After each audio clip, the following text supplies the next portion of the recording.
when we screw up, our self-talk is brutal. And we would never talk to other people the way we talk to ourselves. So just treat yourself with some kindness and also recognize you're not that special. I went out and collected 16,000 regrets from people in 105 countries. So if you tell me you have a regret about bullying somebody when you were younger, or not starting a business, or not traveling enough, it's like, you're not alone. Okay, so that's the first thing, is look inward. Second thing.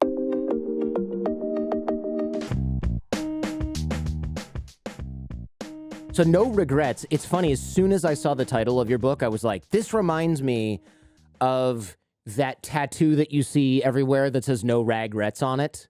And sure enough, you mention it right at the jump, which is great. That means that meme has saturated when it ends up in a book about regrets and it's not just some Reddit fodder. That's a real deal thing.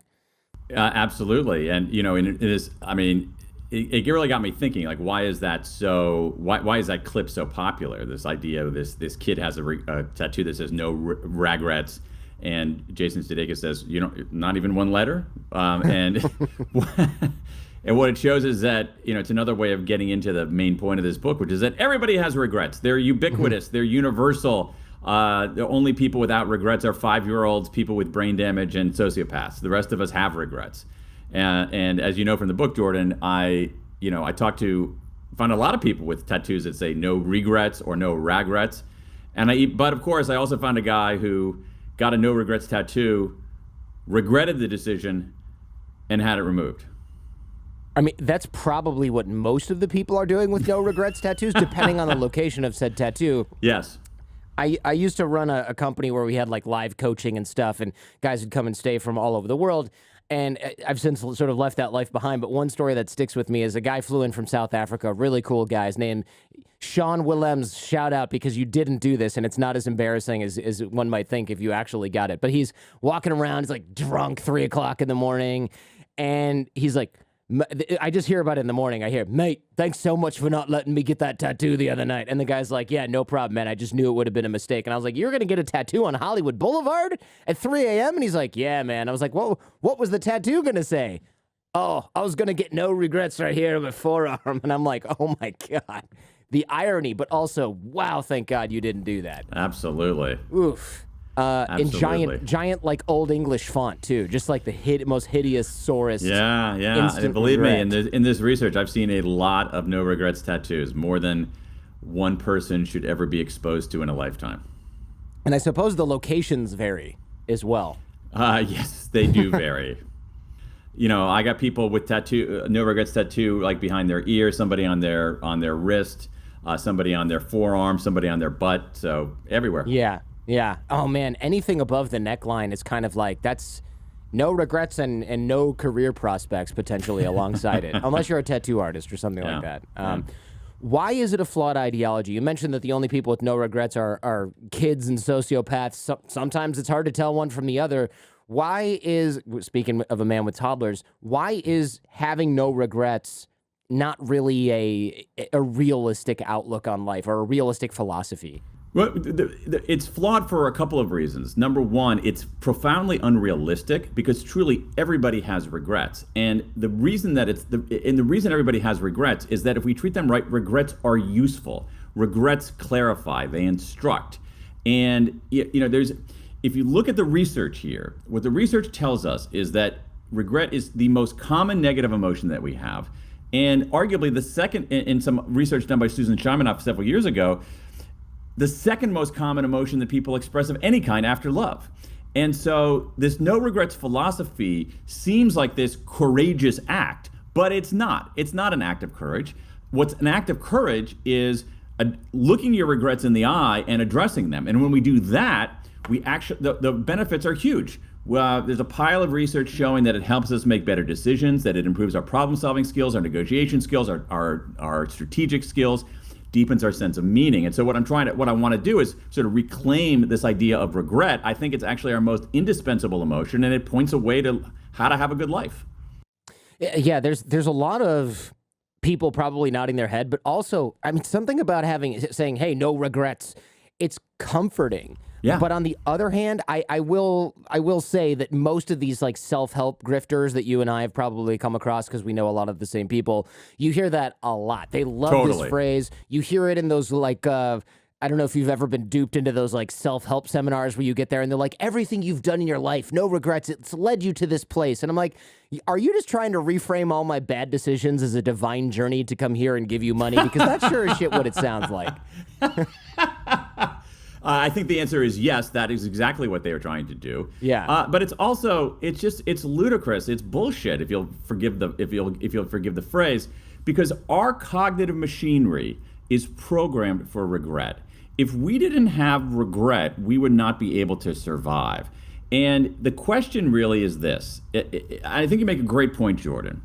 Regret makes us uncomfortable. And so a natural response to that is to ignore it. To say, I don't ever look backward. No regrets, okay? That's a recipe for delusion. Now, because we haven't been taught how to deal with it, another response is to let it in and be hobbled by it. That's a bad idea too. What we have to do is we have to look these regrets in the eye and think about them. And when we act like grown-ups and do that, it is a powerful, powerful force for progress. And the idea that we can elude regrets is nonsense. I did a piece of research of my own for this book. We did a big public opinion survey of 4,489 Americans. And I asked people the question about regret without using the word. I said, how, because of exactly this kind of this sort of self-help nonsense that you're talking about. There are something like 50-something books in the Library of Congress whose title is No Regrets. I mean, we're out of control. But I ask people this question: how often do you look back on your life and wish you had done something differently? We had 1% say never. Okay. Wow. We had something like 12% say rarely, and they had 16% said rarely. 83% said they did it they do it occasionally. So over 4 to 5 Americans say, yeah, I do that occasionally. And the reason for that? They're human beings. That's what human beings do. The question is, are we willing to confront our regrets? If we do it in a systematic way, they are a powerful force for forward progress, particularly coming out of this pandemic. I know for me, and I'm sure this is probably true for everyone, but since you took a survey, negative emotion teaches me a lot. And not just like big regrets where I go, oh man, I probably shouldn't have gone to school for I didn't go to vet school, but like go to vet school when I hate animals. You know, there's big regrets like that. Or shouldn't have married that person who I knew was a con artist.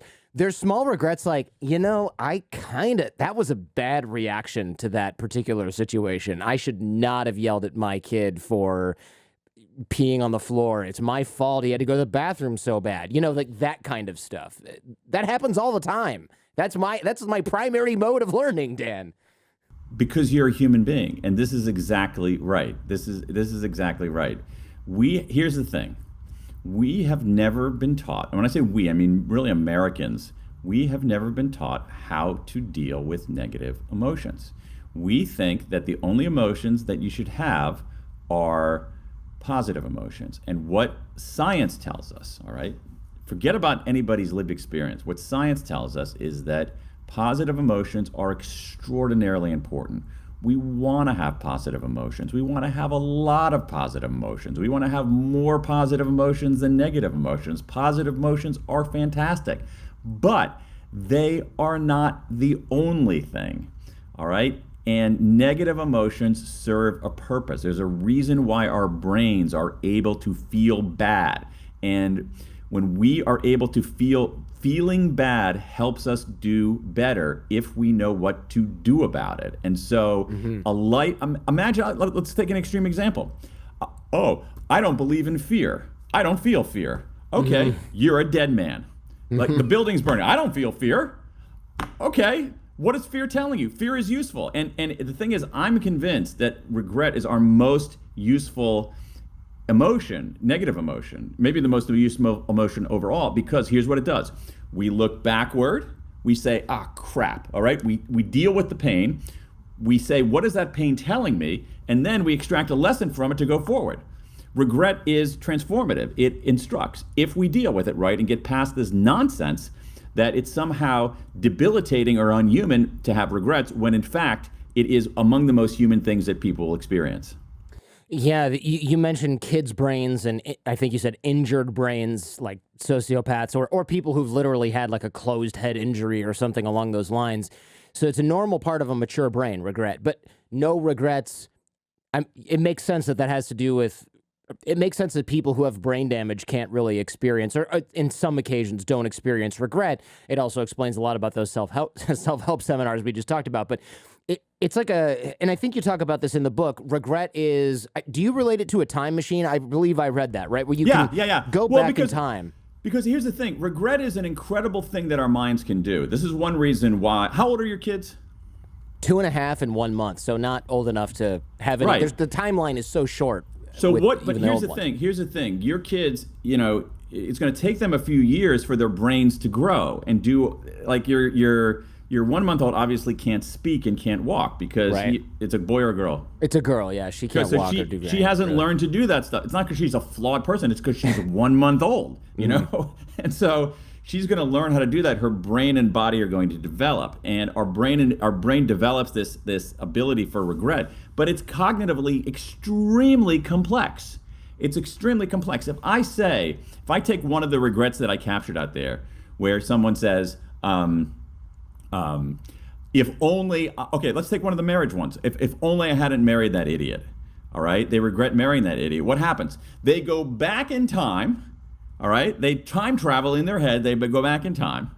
They negate what really happened. Then they get back in their time machine, go forward, and imagine a refashioned present because of their decision they made in the past. I mean, it's so cognitively complex, it makes sense that tiny little kids can't do it. It makes sense that if you have lesions in the orbital frontal cortex of your brain, you can't do it. If you have certain kinds of Huntington's disease or certain kinds of Parkinson's disease, it doesn't work. It's incredibly complex. It's something that our species does.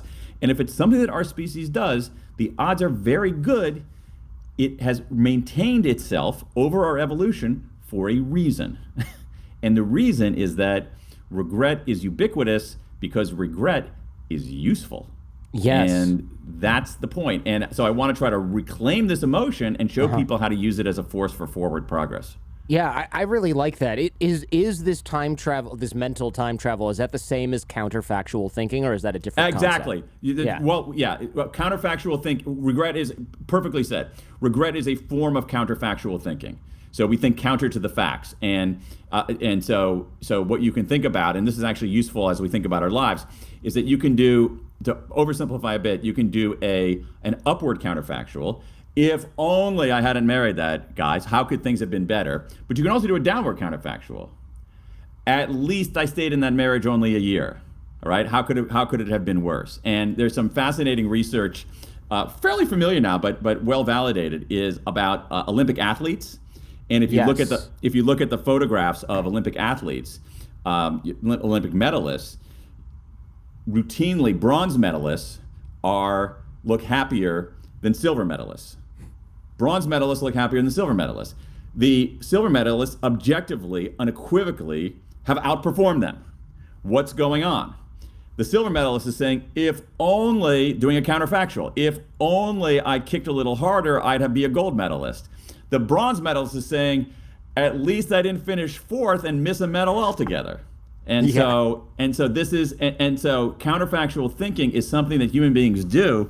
It's glorious. It's incredible. You can't imagine a raccoon doing counterfactual thinking, right? It's something that our species does. And once again, why are we able to do it? Because it's useful. Right. Yeah, you do feel for the silver medalist because, especially when it's like, 1/100th of a second behind on that swim lap, and you're like, man, you breathed out your nose like more out of your left nostril than your right nostril, and now you're not a gold medalist. I always think about that in when I watch the Olympics, especially in swimming, because like civilians, it's hard for them to, I even think about the training. It's like, well, my goal this year is to shave 5/100ths of a second off of my time, and I'm like, what? Like, I can't even think in those kinds of units, and the idea of devoting a year to doing that. But I admire that. I admire that dedication, and I'm a sports fan, so any chance I have to sort of analogize from sports or use sports examples, I tend to take. Yeah, yeah. You always kind of, when you look at the bronze medalist and it's like some underdog country too, you feel so good for them. But you're right. I never really remember looking at a silver medalist and feeling anything but like, oh man, I bet you're having a really bad time now. And you feel such relief. I'm proud of gold medalist winners, but I'm also like, you must be so relieved that this is over. That's for everybody. In fact, I'm always relieved that it's over. That's how you can tell I'm not cut out for these kinds of high stakes competition, because I'm just thinking, man, you can relax now. That must be so great. Maybe they're thinking the same thing, but who knows? Well, I won't tell the USOC that you're not interested in being recruited for the next Olympics. Let me deliver the news. Yeah. So regret helping us make decisions it seems almost like a secondary function, right? Usually we just think, oh, regret makes us feel bad, and that's why we try to sweep it under the rug. But it also endows our life with, well, the moments in our lives with greater meaning. You write about this. Tell me about that. Well, one of the things that happens is that when people regret a loss of meaning. So there's somebody in the book who I write about. It's a good example of this. Who she grew up in Arizona, and her grandparents, who lived in Indiana, would come and visit for a couple of months, and she hated having them there. She thought it was an intrusion. And then her grandparents passed away, and she's like, "Oh my God, I blew it. Yeah. I didn't learn. I really regret. I learned from them. I could have learned from them. If only I had talked to them more. If only I had been more appreciative of their being there. I would have learned from their wisdom. I would have learned a little bit more about my family." And so she took that regret and said, you know what? This is why am I feeling so bad about this? Because I lost that sense of meaning and connection to my relatives. And so what she did instead, she acted on, this is a healthy way to deal with it. She felt terrible because she realized, oh my God, I blew it. If only I talked to them more, I'd have learned a lot about myself and about my family. And so what she did is she took that regret and she applied it forward. And now with her parents, she has she's got a subscription to this interesting service where every month they send a question to usually for older people. Yeah, they send a question. They sponsor our show. It's called. So then we can mention it then. Is that what it's Storyworth. called? Wow, it's a great thing. Storyworth. Yeah. It's fantastic. Storyworth. Yes. She got him a subscription to Storyworth, and they send him a question every month, and her dad answers it, and they put it together in a book. And so the whole thing is wow, I missed out on some meaning in my life. I don't want to do that again. And so that's how I learned from it. It's storyworth.com/Jordan. They don't sponsor this episode, most likely, but go to storyworth.com/Jordan. Check it out. I'm having my mom do it, and it is, I have to say, it's really interesting. My mom, they send a question like, what were some choices you made about how you raised your kids? Was one of them. That's the latest one that's in my inbox. Because that's a question about both relief and regret. So any parent, I mean, I'm a parent. My kids are 20 years older than yours. I'm a parent, and I look back and I say, okay, what choices did I make? And some of them I rejoice over, and some of them I regret. And when I think about what I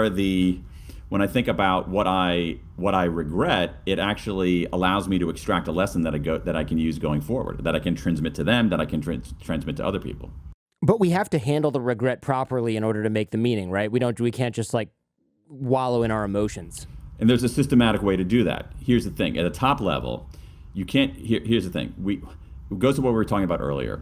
No one ever taught us to deal with negative emotions. As a consequence of that, we think the best approach is sometimes to ignore them. Bad idea. And when we can't ignore them, they end up hijacking us. Even worse consequence. We have to think about them, confront them. And so one thing to do, and looking at a lot of this research, is a very systematic way to do it. So one thing is to sort of look inward and use something. It's a powerful line of research with a pretty gooey name called self-compassion, where you treat yourself with kindness rather than contempt. When we screw up, our self-talk is brutal. And we would never talk to other people the way we talk to ourselves. So just treat yourself with some kindness, and also recognize you're not that special. I went out and collected 16,000 regrets from people in 105 countries. So if you tell me you have a regret about bullying somebody when you were younger, or not starting a business, or not traveling enough, it's you're not alone. Okay, so that's the first thing, is look inward. Second thing, I can't tell you how important disclosure is. Disclosing our regrets. There's something pretty powerful that 16,000 people around the world were willing to reveal their regrets to a complete stranger. That's incredible. And why is that? Because disclosure serves us in a number of ways. One, it unburdens. Two, most important, once again, if you look at the work of Jamie Pennebaker at Texas, if you look at the work of Sonia Lyubomirsky at UC Riverside, when we write about or talk about negative emotions, back to your point, when we write or talk about negative emotions, we convert this kind of blobby, amorphous sensation into concrete words. That makes them less fearsome. It helps us make sense of them. So disclosure unburdens and helps us make sense. What's more is, as a social phenomenon, and we're just totally wrong about this, we fear that when we disclose our vulnerabilities, our mistakes, people will think less of us. 30 years of research tells us they think more of us for doing that. And so we sort of relieve ourselves, we disclose, and then we try to systematically draw a lesson from it. And the way to do that is to take a step back. Take a step back in time, take a step back with language, take a step back with space. I actually think one of the best decision-making tools there is of any kind, but certainly for regret, is that, okay, suppose your best friend was going through this. What lesson did she learn, and what would you tell her to do next? You do that, everybody always knows. Oh, interesting. Right. So what would you advise someone else to do? Is that because we're divorcing ourselves from our personal, I guess, the baggage that surrounds it in terms of our emotions? Is that why it's easier to advise someone else to do something versus to? There's a whole pile of research on this. Ethan Cross at Michigan has done a lot of it, some really, really brilliant stuff. What it is that, okay, we do a crappy job of solving our own problems in general because we're trying to solve an ocean problem, but we're scuba divers. We're like inside, you know what I mean? We're sort of, okay, what we want to be is oceanographers, all right? You can't be a good oceanographer if you only do scuba diving. You want to zoom out. And the thing is like when with ourselves, we're so enmeshed in our own details and struggles and perspective and whatnot, we have to actually affirmatively zoom out. So what you can do, I mean, Cross's research is fantastic. One of the things you can do is you can say, okay, let me give you an example from my own self. Let's say that I have a regret about, I have some regrets about kindness. Okay, so let's say I have a regret about kindness, lack of kindness. And I have a regret about being too kind. No, I have a regret about lack of kindness.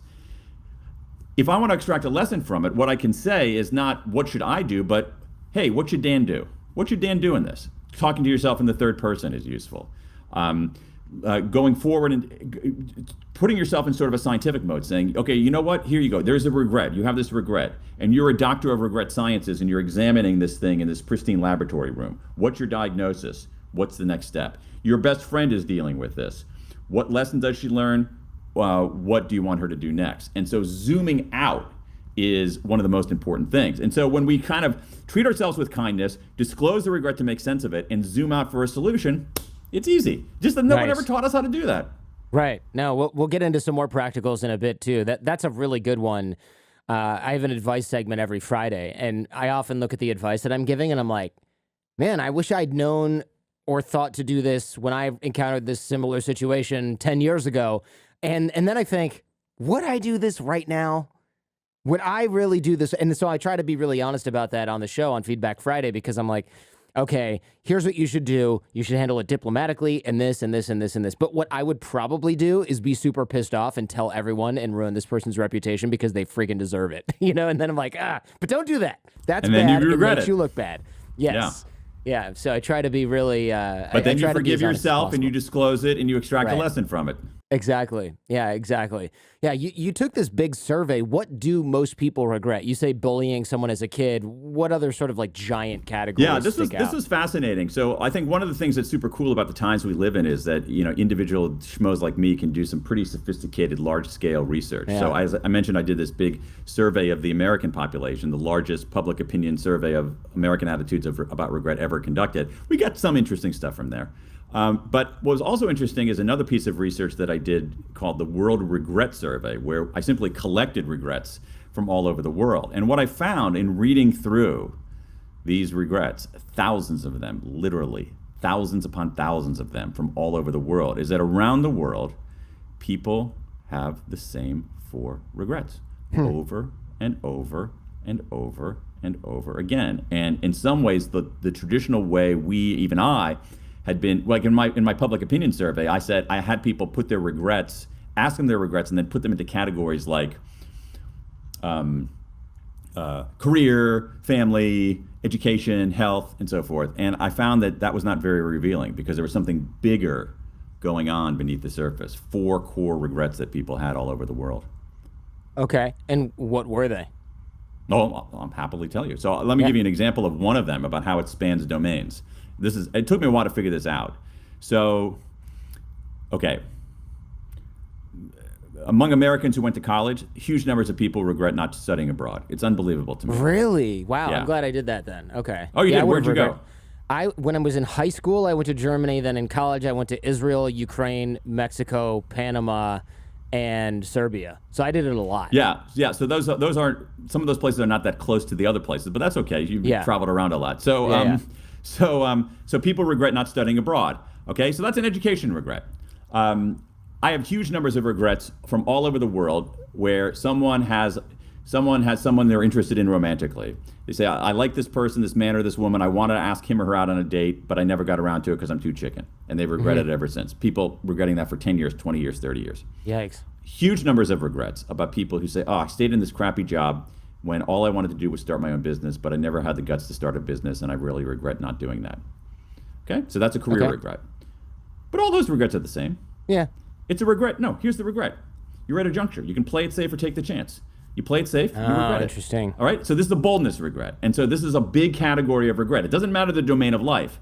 It is that we have regrets about boldness. If only I'd taken the chance. So we also have foundation regrets, which are regrets about not doing the work. So regrets about smoking, not saving money, that give you a wobbly foundation. We have these moral regrets, which include, if only I'd done the right thing, which includes an amazing number of regrets about bullying. I mean, I was shocked at how often those bullying regrets came up. A lot of regrets about infidelity, other kinds of moral breaches. And then finally, connection regrets, where you have a relationship that should have been intact. It's not. It comes apart usually in slow, undramatic ways. You want to reach out. You want to mend it. You want to get that connection. You don't do it, and you regret it. So, and to me, these 4 regrets, these 4 regrets are the path out of this pandemic, because these 4 regrets are essentially a photographic negative of the good life. All these people by telling us their regrets, they're telling us what they value most in life. And over again around the world, it's the same 4 things. What do people value? They value stability, right? Yeah. Oh my God, I don't have enough money to pay because I didn't save money. Oh my God, I endangered my health, all right? They value stability. Boldness. We're not here forever. We want to do something. We want to grow. We want to learn. We want to try stuff. We want to lead a psychologically rich life. Moral. I'm convinced that most people want to be good and actually feel pretty crappy when they don't. Yeah. Not everybody, but most of us actually want to be good and don't like not being good. And then the fourth one is connection, is love. And not only romantic love, but I think our notions of love need to be expanded to our entire families, not just our romantic partner. Not only our kids, but just like our siblings and our other relatives and our friends and our colleagues. It's a different kind of love, but that's what it's all about. So that's what we need. We need stability. We need some growth. We need goodness, and we need love. And that's it, man. This is the photographic negative concept is pretty genius, right? Because we can look at all of these. We can even probably take our own inventory and go, oh, I really regret these types of things, which are what you just mentioned. And then since we know what people regret most, now we can focus on doing those things the right way. So if we regret not keeping in touch with our friends for a long time or something like that because we were too busy with life, now we can say, okay, well, it's not too late. No, most of them are still around and willing to reconnect at some level. So I think this is kind of like the one. If you're going to take one thing away from this episode, I think this is probably it, which is take an inventory of some of your biggest regrets and see which ones you can fix, mitigate, or at least not make the same type of mistake in the future. Because a lot of things I thought I would regret, like wasting a bunch of money on something, I literally can't even remember what those are anymore, and it doesn't matter in the least. And I remember when I was young, my parents would be like, you're going to regret spending $700 on this thing. And I'm like, $700, who cares about that? No, I regret bullying this kid when that because everyone else was doing it and I felt bad for him, but I didn't have the guts to stand up for him and myself. Like, that's my regret. I don't care about wasting money on a Nintendo, right? So that sort of is able to shift our lives in a different direction. If we regret not choosing a career or not being bold or going out on a limb, then that guides our future decisions, but only if we don't like sweep it under the rug and decide that because we went to a self-help seminar, we're not going to think about those things anymore. I want to move from a self-help seminar to church and just give you a big amen on that. Sure. I mean, I'm with you. Amen. Yeah. I think I think that otherwise, like you said, what's the use of regret? It obviously has a function. I guess a lot of animals don't have language, but if they did, they probably aren't thinking, man, I regret not, I don't know, what do gorillas regret? Not a whole lot, probably. Yeah, I don't know. That's a survey you can do. I don't know. Gorillas might have more, but to be higher on the regret chain than, say, raccoons or jellyfish or something. Yes. But, obviously animals learn.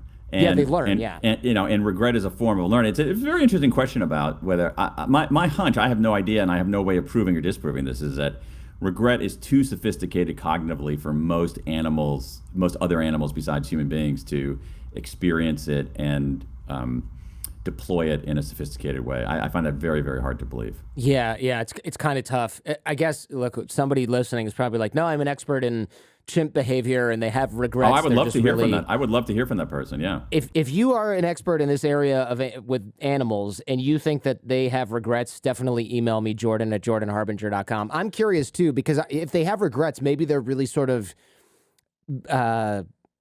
I don't want to be rude about it, but it's a chimp, whatever, unsophisticated. Like maybe there's some sort of basic regret, but it's not like, I wish I'd kept in touch with the other chimps at that last zoo. They were really nice folks.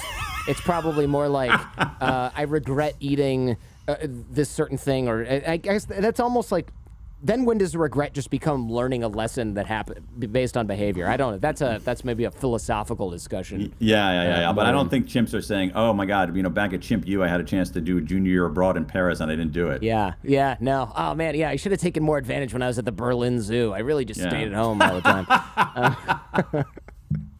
Now I'm back in New Jersey. Man, did I have it good over there. Hey, if you like what you're hearing and seeing, check out the Jordan Harbinger Show podcast feed. There's a lot more just like this. You can find the Jordan Harbinger Show in Apple Podcasts, Spotify, or wherever you get your podcasts. Now, back to the show. Well, what is the difference then between disappointment and regret, for example? Is there a difference? I mean, huge. It seems like there is, really? Yeah. Huge difference. And the difference is regret is your fault. Disappointment's not your fault. Okay, I'll give you the best example. It's a parenting example. It's not mine. It's from Janet Landman, who done a lot of work on regret at the University of Michigan. She says, okay, so imagine you got a 3-year-old, and your 3-year-old, okay, your 2.5-year-old hasn't lost a tooth yet. No, barely getting them. Yeah, just got them recently. So imagine you've got a 5-year-old and a 6-year-old, and your 6-year-old loses a tooth. Okay. Kids start losing teeth around age 6. Okay, so you got kid loses a tooth at age 6. Okay, so we know about the tooth fairy. It's still a part of most American families' lives. Okay, so she loses her tooth. She puts the tooth underneath her pillow so the tooth fairy can come and replace that tooth with, take the tooth and give her $1 or something like that. Right. Okay. She wakes up the next morning. The tooth is still there. She's disappointed.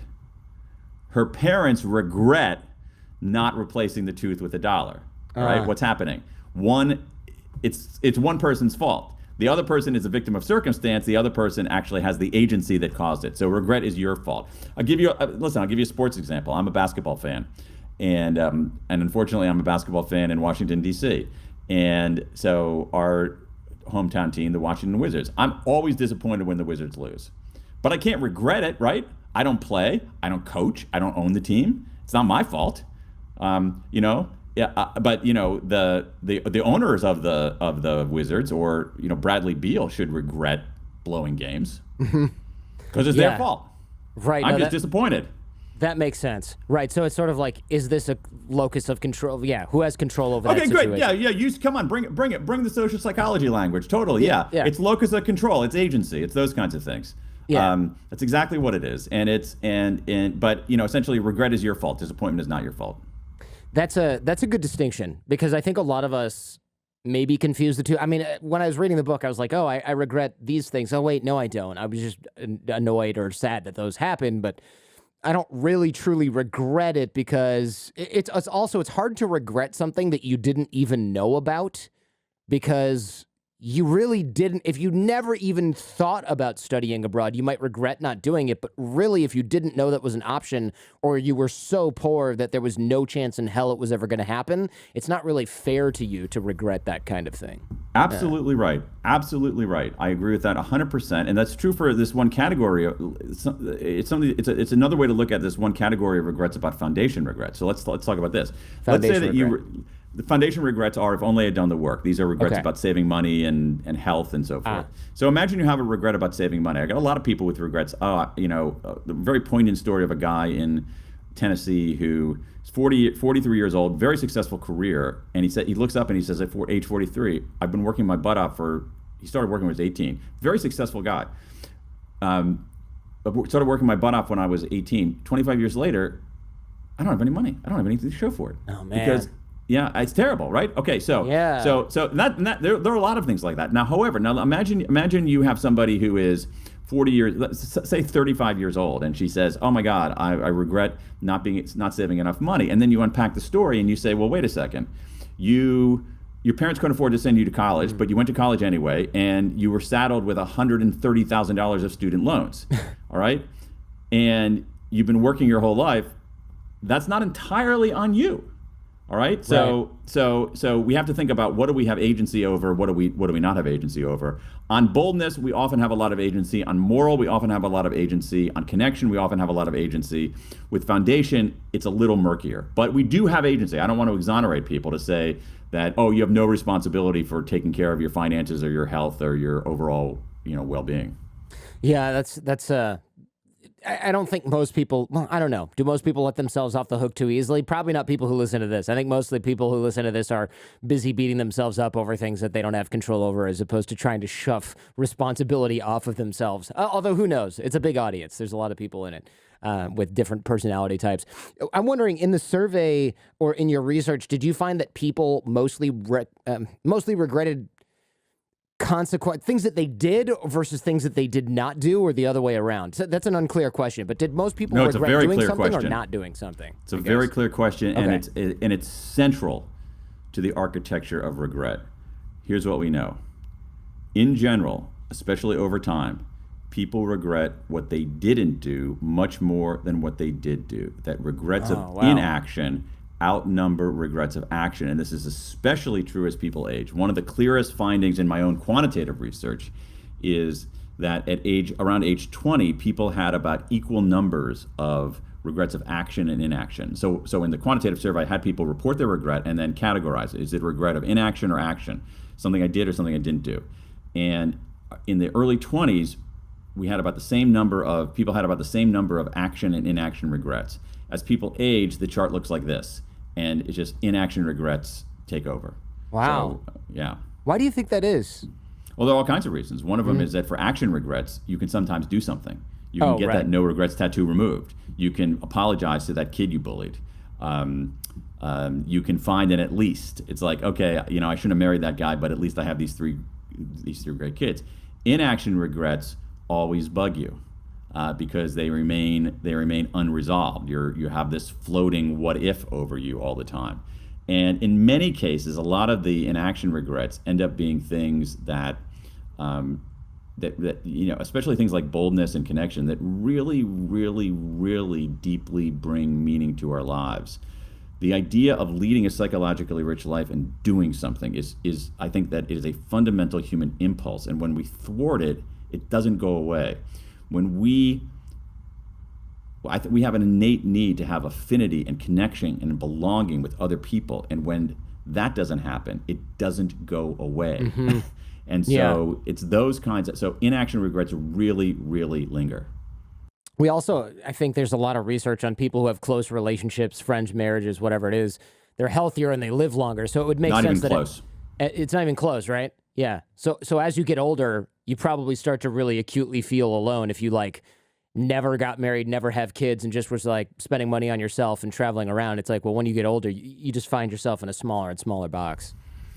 I mean, there is a famous, renowned study called the Grant Study done, started at Harvard in the 1930s, I think. I'm wow. forgetting.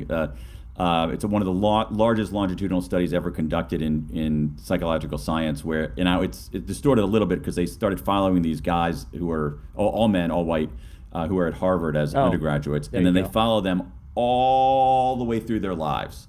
Ben Bradley was part of this cohort. I think John F. Kennedy was part of this cohort. They followed, and they checked in on them all the time. And some of them were successful, some of them were healthy, some of them were not. But the people who flourished had satisfying relationships. The people who floundered did not have satisfying relationships. Period. It didn't matter the money. It actually didn't matter the physical health. And even the guy who started this, he has a really interesting unpublished paper with the results, some of the results, and he says, I can describe the results of this like 7-decade study in human flourishing. I can describe it in 5 words: happiness is love. Full stop. Wow. Wow. And he's right. I mean, I don't want to get woo woo on you, but he's totally right. No, I mean it makes sense, right? I'm quote unquote only, but I'm 41, and I'm like, I don't regret all of the fun things that I did that involved other people, but I often regret all the work I put into certain things in my 20s at the expense of having, like, classic example, I worked really hard in college, and then I worked really hard in grad school, and I'm like, if I had to do it over again, I would probably do way less studying and way more socializing, because I was like, I'm not going to be that guy who goes to college and just joins a fraternity and makes a bunch of friends and hangs out. I lived in the library, and now I'm like, that got me in some ways to where I am today, but in other ways, I really could have had a lot more relationships from college instead of like the tiny handful of people I still keep in touch with. That I like lived with, lived next to them or studied with them, and it's like the only people I know from those connections. And it's funny because now, if I had to advise someone else, going back to your earlier point, I would say make as many friends and connections as possible, and don't worry about the skull shapes of pre-humans as much as you did. No, I think that you should. I disagree with the second part of that. I think the skull shapes of pre-humans are revealing about who we are as human beings. And what were you, an anthropology major? I took a bunch of those classes. It was like, here's Australopithecine skull shape. It has a brow ridge and like a little, I forget, like a crest or something. And I'm like, that's not serving me super well. Really glad I missed out on it. Sure it is. Sure it is. It makes you less intimidated by evolution and by neuroscience later in your life. Here's the thing, it's Fair. like we got to do both. I have plenty of people who regret not working hard enough in college because it gave them an uncertain foundation. Oh, interesting. And so what we need to do is, we need to, but again, what we're talking about are the things that matter the most. So the question is there an inherent trade-off between having a solid academic foundation and building those connections? And I don't think the trade-off is inherent. I actually think that one can do both. You can do both. One has to be very intentional about it.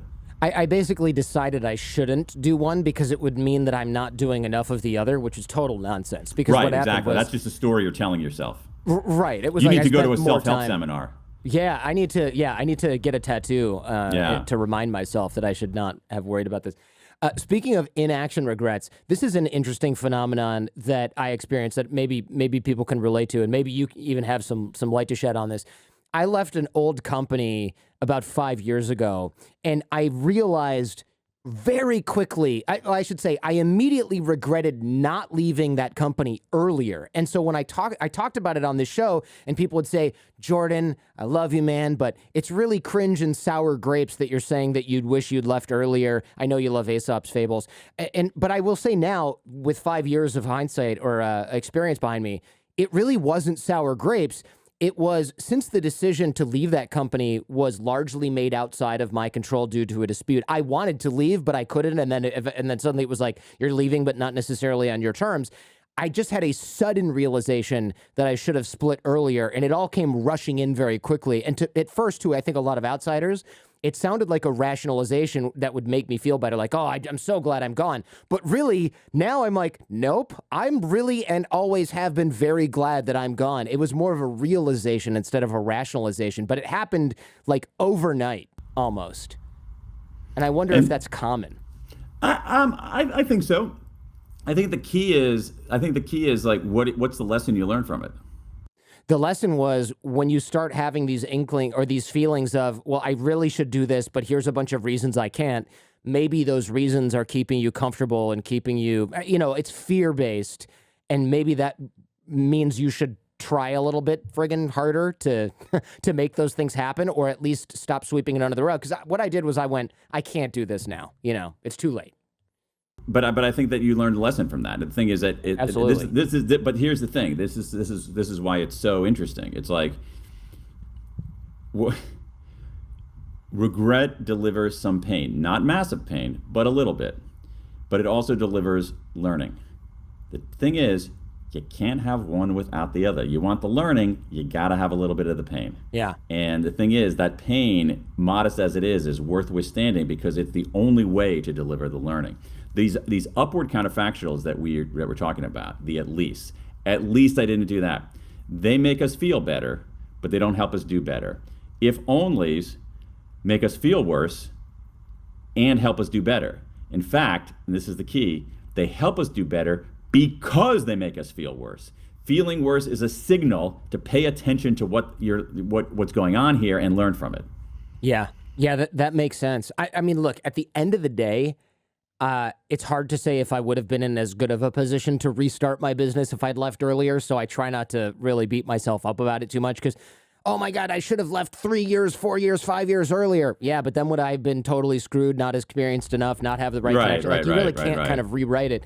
But No. it was interesting to find that something I thought was going to be impossible or extremely difficult almost overnight turned into, man, why didn't I do this earlier? This is so ridiculous. It's probably how people feel when they leave an abusive relationship where they're like, I can't, I'm going to be alone, I'm never going to find someone. And then 3 months later, they're like, I don't wake up stressed every day. I'm happier. There's all these different things that they didn't realize were going to happen. I mean, I think there's a bigger point there. I think you're right, and I think there's a bigger point there. And once again, social psychology has figured out some of this. Is that we are lousy forecasters especially about our own lives. I mean, the classic example of it is, so I'm in my 50s. So if you were to say to me, okay, here you go. You have different tastes in music and food and culture than you'd had when you were 25. Yeah, totally. Now, go forward 25 years. Do you think you're going to have different tastes in music, culture?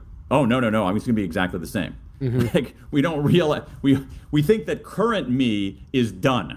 Like, we've been evolving. We've been becoming totally different people, throughout our entire lives. From the time that we were your daughter's age and we were just like blobby, cute little things, to the time we're toddling around like your older kid, to the time that, we're becoming different people. But then the moment we're in right now, we think, it's done. It's done. I'm me. It's over. And it's not. And so when we forecast what our life is going to be like, we don't recognize we're making a forecast about a different person. Right. Rather than and so that's another reason why we are really, really, really, really bad forecasters. This is. I mean, it goes to some of the. So a lot of times this goes to anticipated regret. A lot of times we anticipate regrets, and as Dan Gilbert at Harvard says, we buy emotional insurance we don't need. That is, we're worried about regrets. We're worried about certain kinds of regrets, and they end up not materializing. And so we make different decisions to avoid those anticipated regrets. So So anticipating regrets is useful, but not perfect. I'll give you an example. So, when you and I let's take multiple choice tests. All right, multiple choice tests. So when I grew up in Columbus, Ohio, the guidance on multiple choice tests was this. Let's say you got question 9 and you think the answer is C, and then you're going along and you're like, wait a second, I think the answer to question 9 is B. Should you go back and change your answer, or should you go with your first instinct? Oh God, okay. So I learned through painful experience to just not change the answers, because for some reason, when you're really thinking about that question and you're in that zone and you're all the studying and also your gut will tell you if you have no idea what the answer is and you just blindly picked A, B, C, or D, fine, go back and change it if you have an inkling. But if you had a reason for choosing one, I don't think you should go back and change it, man. I've done that too many times. Okay. Perfect answer, because it's very revealing. Really? Here's what the evidence tells us, and this is not a close call. Here's what the evidence tells us, that in general, not in every instance, that you are much more likely to switch from a wrong answer to a right answer. That actually switching is a good idea. Really? Right? Oh my gosh. Yes, but here's the thing. But you just articulated exactly the reason why. Because we anticipate much more regret, especially when it actually has happened in our lives. Yeah, I if know we you're switch, yeah. okay, you got it, all right? If you switch student. a right answer to a wrong one, Boom, it feels you so got shitty. it. Yeah. Right. So we anticipate, it's like, oh my God, Yeah. if I switch from B to C and I'm wrong, I'm going to so regret it. Yeah. And you're going to regret it less than sticking with a wrong answer. It's the same Totally. outcome. Yeah. But it's the way that it so what we're That's doing funny. in Dan Gilbert's phrase is that we're buying emotional insurance we don't need, and we end up anticipated regret sometimes leads us to bad, often very risk averse decisions. That's and so we funny. need so it needs to be, we need to anticipate our regrets properly, and the way to do that is to anticipate what the things are we really will regret in our lives. And we know that from these 16,000 people. We know that 10 years from now, 5 years from now, 10 years from now, 20 years from now, you're far less likely to regret the action of spending $700 on that Nintendo system than you are to regret the inaction of not staying in touch with people who you were once close to. That totally makes sense. Man, it's so funny. I would even go as far as to regret changing an answer on a test where I'm not sure if those answers were wrong later, and I will just assume that those were changed to wrong answers, and that's why my score is lower. So it's all like a narrative in my own head. I know I'm not the only one who does this, for sure. That's funny. So if we have, you call these open versus closed door regrets. If we have open door regrets where we can maybe change the current situation, does it help us to try to remedy it, like reconnect with old friends or apologize to that kid that we bullied? What about what about the closed door ones where like that person has passed away and we can't do that anymore? What do we do with those? Well, I mean, with open door regrets, I think it's important, especially with the connection regrets. It's really important to do something. So I'll give you an example. Probably the biggest lesson for me in all of this is, like, we think about these connection regrets. All right, you're at a juncture. Should I reach out or should I not reach out? If you're at a juncture where you're wondering whether to reach out, in my mind, you've answered the question. Always reach out. Always reach out, because the door is still open. Now, I have a story of somebody in the book who had a friend, a close childhood friend, who ended up developing a very pernicious, horrible form of cancer. Oh, man. And this woman wanted to reach out to her friend. She knew her friend was in trouble. It felt kind of awkward. She didn't reach out. She waited a little longer. She finally called her, and that morning the friend passed away. Oh, man. Right? So it's horrible, right? That's a closed door regret. But what did this person do? Her first name is Amy, this person, Amy. She's like, oh my God, okay, that's terrible. I feel terrible. Do I ignore? Oh, no regrets. Do I ignore that? No. Do I wallow in it? Probably not psychologically healthy. What do I learn from it? And then sadly, but happily in a weird way, she had another friend in that situation, and she treated it totally differently. Where she'd called the friend regularly, they exchanged text messages, and that friend too sadly passed away. But Amy says, no, I don't have any regrets about that, because so what did she do? She forgave herself, she disclosed the regret, she extracted a lesson from it, and she did better next time. And that's what we do with closed door regrets. Is essentially change our course of behavior and not sit there and beat yourself up. That makes better, a lot of sense. Do better. Confront it. Don't ignore it. Confront it. Forgive yourself. Disclose it. Extract a lesson from it. Do better next time. When you were taking your survey, did regrets change? You mentioned they changed a little bit by age. Was it different for men versus women as well? It's interesting. I mean, I did some, so for the quantitative survey, I sort of regret not asking this question, because there's some other research on this, but I did separate people by I was able to, the sample is large enough that I could do crosstabs by gender. And there were some differences between men and women in the surface domains of their regrets. So men had more career regrets than women. Women had more family regrets than men. I don't think that's a big surprise. There's other research showing in the existing academic literature, to oversimplify a bit, having to do with sexual regrets. And in general, to oversimplify a bit, men typically regret the people they didn't sleep with, and women tend to regret the people they did sleep with. Also not a huge surprise, probably. Yeah. You have a practical or a technique in the book that I like, which is mentally subtracting positive events. Can you take us through this? This is kind of, I never thought. Yeah, this is a good way. This is a good way to do a downward counterfactual, and at least to make yourself feel a little bit better. And it's based on some interesting research in social psychology about this capacity for time travel. And essentially, what you do is you think about your current life, and you take away something that is important and imagine that it never happened. So you can think about, let's say I had never met my wife. All right, I mentally subtract that. It is a hellscape. And I imagine, sort of imagine what my life would be like. It is a hellscape, and it makes you more grateful in the moment. It makes you more appreciative of what you have, and it's a way to sort of calm yourself and feel better about the moment by mentally subtracting those positive events. And it's sort of built on the technique that was done in It's a Wonderful Life, where George Bailey is visited by an angel, and the angel tapes him back and says, "Look what this town, whatever the town is called." I can't remember at all. I can't remember either. Look what the town is called if you had never been born. And it was a hellscape. And I'm going to use that word again. I'm going to look this up. It's a Wonderful...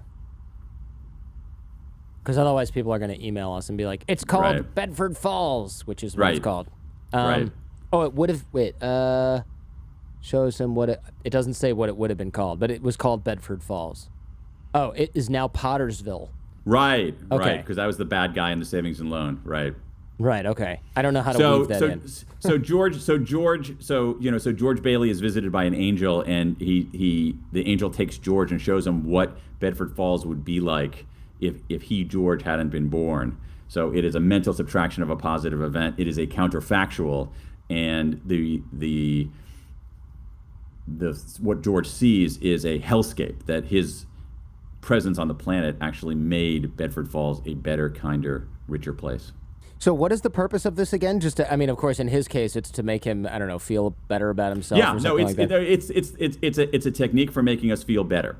Okay. And sometimes we simply do want to feel better, right? So if you have a regret that is hard to undo, and you still feel bad about it, and you've already extracted a lesson from it, but it's still lingering, you can try to do it at least. You can say, I should have studied abroad, and I'm going to try to do it. I'm going to try to go to Italy next year. If I still feel bad about not studying abroad, but at least that junior year, I made my good friend Hiram, and that's really important to me. Okay, so this is almost like a rationalization process, but something that's a little bit more better than just, it's a more organized way to do this. And I can get behind that. I think it's important to do that, but there's got to be a point at which what it does is it can deepen your sense of gratitude for what you have. There you go. And we know that having a sense of gratitude, actually explicitly feeling and expressing gratitude, is very, very good for us. Can we overdo this kind of thing with regret aversion or anticipating regret? It seems like there's a way to just do this so much that it blows up in our face. 100%. You're totally right. One of the things that you see is, there's pretty well-known research having to do with the way that people make decisions or anticipate their decisions, both make decisions and anticipate courses of action. Some people are maximizers. They're like, I'm going to get the best out of everything. I'm going to maximize every single decision. Other people are satisficers. Okay, some things are good enough.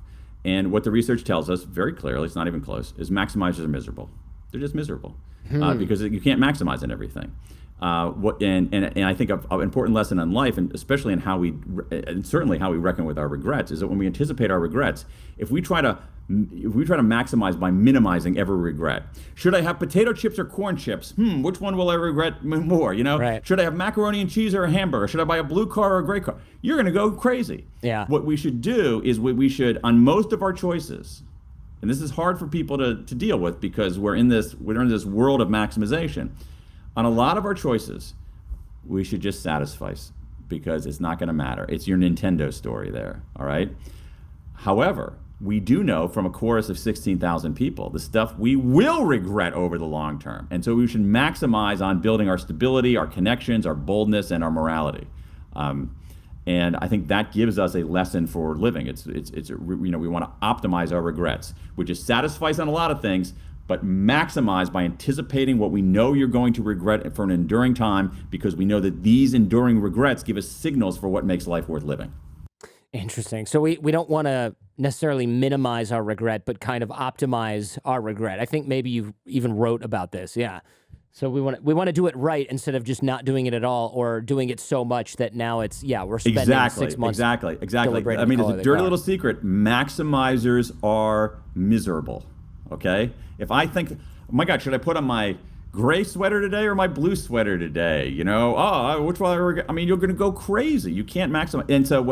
And what's even worse than that is that not only do you end up making bad decisions in the moment, but you have huge opportunity costs because you're not thinking deliberately about the stuff that really does matter, which is like, you should reach out to that friend you haven't talked to. You should do the right thing here at this juncture rather than the wrong thing, because it's going to bug you if you don't do the right thing. Play it safe or take the chance. You know what? Take the chance, because you're probably not going to regret that. And the other stuff doesn't really matter. Dan, thanks so much. I know that this is, I know your biggest regret besides not doing this podcast. Oh, shit, I screwed up that joke. Anyway, I'm not going to. No, do it again. I want to hear it. Right. It sounded very promising. It was something like, I know one of your biggest regrets is not doing this podcast earlier, but try to forgive yourself. And it sounds even worse now that I've delivered it a second time. In fact, leave that joke in. I want people to know that I often do this to myself and to the guest on the show, and we edit it out. But this one, just leave it in. That was. I'm turning red. Anyway, thank you so much for coming on the show, Dan. I really appreciate it. Great conversation as always. Jordan, always a pleasure talking to you. Thanks for having me.